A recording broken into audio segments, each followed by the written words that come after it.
अस्सलाम वालेकुम नादरीन, यहाँ आज मैं आपको ताज़ा तरीन ब्रेकिंग न्यूज़ से आगाह करता चलूँ। अक़वाम मुत्तहिदा के सलामती कौंसल ने खामोशी से अपने बयानात से लफ्ज़ तालिबान खारिज करते हुए इन ग्रुपों के नाम बताए हैं जो अफ़गानिस्तान से सरगर्म दहशत गर्दों की हिमायत नहीं करते।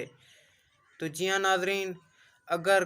कौंसल ऐसा करना चाहती तो कर सकती थी, क्योंकि सलामती कौंसल की 1992 के किरारदाद 1267 में तालिबान अब भी बतौर दहशतगर्द तंजीमों की फहरिस्त में मौजूद हैं। किरारदाद के तहत तालिबान पर पाबंदी आयद है और इनके फंड और दीगर मालियाती वसाइल भी मुंजमद हैं, क्योंकि इन्होंने उसामा बिन लादेन को पनाह दी थी, जो इस वक्त